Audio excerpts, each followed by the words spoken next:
is up. I just finished doing some food prep for the week, and so I thought I would take you on a little tour of my fridge, because oftentimes the question I get asked by people is like, what do you eat on a weekly basis? So I'm about to show you, and we're gonna look at my fridge. And don't look too hard, because I don't know how clean it is. Okay, let's go. All right, so we will start with the things that I food prep on a weekly basis.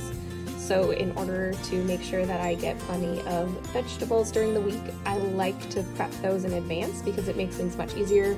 I'm way more likely to use a vegetable if I've already cleaned it and cut it, and it's just ready to be tossed in the pan or in the oven or eaten raw. So this is what I typically try and do in advance. So I have here my handy dandy container of broccoli. This is about 6 cups of broccoli, and we usually eat 2 to 3 cups per person per meal. I have some cauliflower that's not cut up and not prepped, and then next to it I have some cauliflower that I riced. So when you rice cauliflower, you can just prep it in a food processor. I'm glad this isn't like a smell-o-vision, because I just cracked that lid and it smells like a hot bucket of farts in this refrigerator. There's a lot of cruciferous vegetables in here that are leaking out their sulfur smells. Anyway, I rice the cauliflower in my food processor, and then I like to use it in place of rice in any recipe. And that's a good way to get lots of cauliflower, good rich cruciferous vegetables, lots of vitamins and nutrients, and you don't miss the rice so much. I'm not gonna say they're the same, but anyway. And then I've prepped some Brussels sprouts here. I washed them, I trimmed off the outer leaves, and I cut them in half. Here you go, which is how I like to roast them or cook them best. Spinach there, we'll have some of that. I usually have it in the morning in a smoothie or with eggs sauteed. And we always aim for about 2 cups per person per meal. What else have I prepped? That might be it on the prep. Oh, I have some hard-boiled eggs. I usually do hard-boiled eggs on a weekly basis. Usually about a dozen at a time, so I need to make another batch, but I always have those for the week, so I have something to grab. And then broccoli. Celery up here. This is how I like to store celery, in a glass of water. I cut the bottoms off and then I store it in water, and it keeps it nice and crisp. So if you have celery that's getting kind of wilty in your refrigerator, you can store it this way. And then this is a jar of homemade elderberry syrup that is starting to look questionable and is probably old. These are some deviled eggs that we keep on hand that my amazing mother-in-law made us. This is a gluten-free sourdough starter that my husband was experimenting with. And this is our homemade fermented salsa. We made 36 quarts of it this past summer, and it lasts us all year round until we grow tomatoes again. So you ferment it for a few days and then it just lasts in the fridge for a year. Let's see what's in here. We have some dairy-free cashew cream cheese that doesn't have weird ingredients. We have some miso paste there that I make salad dressings with. We have bacon, of course, and some prosciutto made from pasture-raised pork, and some smoked salmon, which I have almost every day. I love that, especially with the dairy-free cream cheese. I don't really tolerate cow's milk dairy well, so I stay away from it, and I can do sheep's milk and goat's milk products, but I can't do anything with cow's milk, so products like that are kind of a nice replacement for things I can't otherwise partake in. Up here we have some hemp hearts, which I like to throw on salads or in smoothies for an extra dose of protein and omega-3s, and some coconut flour that I use for gluten-free baking because I am allergic to gluten.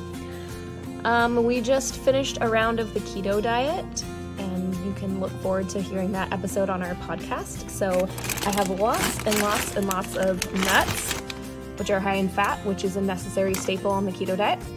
I have some cabbage. I don't do a lot to prep that, but I'll probably chop it and shred it up so that I can either cook it or use it in a coleslaw, but I haven't done that yet.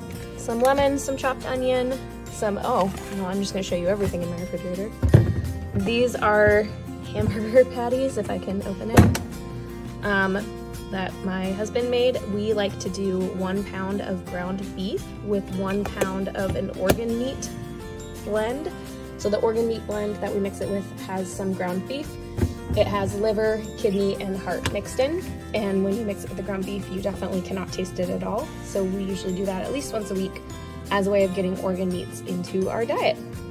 And then this is lard from pasture-raised pigs that we buy from a local farmer here in Kelowna.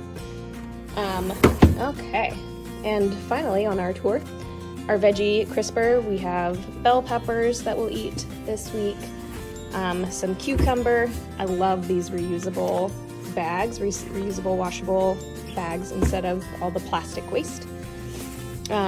More cucumber, what's back here? Zucchini. And in the bottom is beets that we'll use. And on this side, we have more broccoli that I haven't chopped up yet, lemons, carrots, and that just needs to be thrown away. Ew. Gross, that's a really old apple, so obviously it's not in its prime anymore. I'm gonna throw that out. So on that note, let's see if there's anything I missed. Oh, yes, seaweed. Oh my god. We do love ourselves some seaweed. So I'll do that with regular sushi rice or with cauliflower rice, depending on the day. Okay, and that pretty much concludes our tour of my refrigerator. Oh, over here we do have our condiments.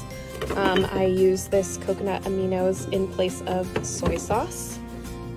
This ketchup is good because it doesn't have high fructose corn syrup. I like this Woodstock brand in general, the Dijon mustard. My husband does heavy whipping cream in his coffee, and there's some maple syrup. And we do some nut butters. These are all jars of bacon fat that we use for cooking. Apple cider vinegar, some supplements, and more nuts and seeds. I always store mine in the refrigerator so that they don't go rancid so fast. And up here is my olive collection, and you would be amazed at how many olives I can eat in a week. And up here is butter. You would also be amazed at how much butter I can eat in a week. So I think that pretty much concludes our tour. So if you've ever wondered what I eat in a week, this is pretty much it. Tons of veggies, lots of good fats, nuts, seeds, good sources of protein, including the eggs from our chickens and red meat. Yep, and then supplemented with some plant proteins. And that's pretty much it. All right, see ya.